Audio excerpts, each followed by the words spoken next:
PN 914. On July 2, 1955, Flight Pan America 914 disappeared mid-flight. The plane had 57 people, passengers and crew, and was heading towards the sunny beaches of Miami.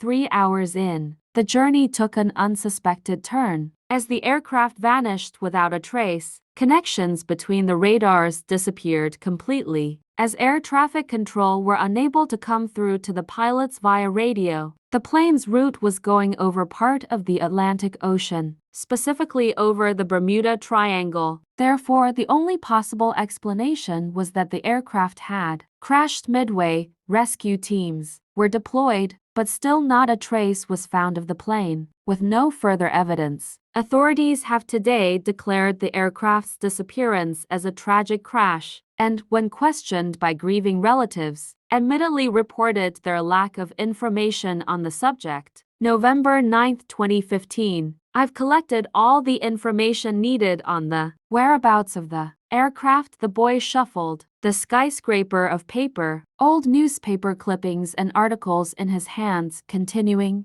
and sorted them into categories of true, likely false, and false. He forced them into the detective's hands, sighing as he did so. Why, thank you, Apex. I definitely wanted to look through hundreds of pieces of paper. Exactly my idea of leisure. Apollo the detective rolled his eyes. You're welcome. You look good, by the way. I was joking. Me too. Apex smirked at the shocked expression plastered onto Apollo's face, as it slowly turned to rage. Whatever, he shrugged, turning away to stifle his laughter. Let's focus on the plan. Using the information about Pan 914, the two had put together a plan to explore every inch of the Bermuda Triangle, to find a possible analysis of what could have happened to the unfortunate and unsuspecting passengers of the flight. Outside their base lay a stunning garden, filled with an array of bright, blooming flowers, each one gliding graciously in sync with the misty winter night's breeze. Above them hung a silver,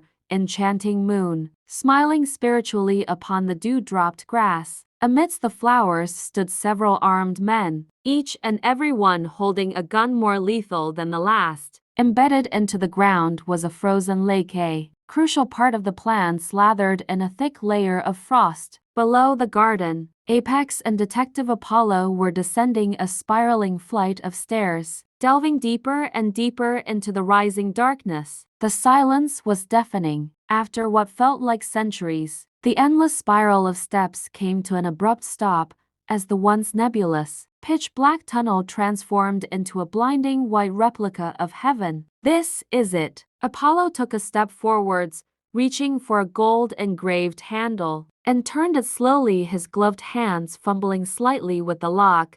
There, click, the door opened to reveal a vibrant, fluorescent yellow submarine, blanketed in thick, white snow. Colossal icicles hung from the ceiling, a silky lake below. Apex gaped at the submarine, shivering head to toe. Brilliant, right? Comes with 10 times more protection than the crown jewels. Apollo smirked at the written across Apex's frostbitten face. More than the crown jewels. More than the crown jewels. Are we writing that? New woo, the neighbors are. What do you think? Apollo climbed into the submarine, gesturing to Apex to do the same. Inside lay a forest of buttons, levers, and knobs. Apollo pressed a button, activating the submarine. It whirred to life as if it were breathing for the first time. Beneath, the submarine sank, the lapping lake water rising rapidly above them. We're gonna use this lake to search the Bermuda Triangle, as it's connected with the ocean. Apollo waved to the soldiers as the submarine sank deeper and deeper. 5, 4, 3, 2, 1. Launch the submarine. The submarine plummeted downwards, air bubbles floating around the two. It gained speed, shooting through dirt,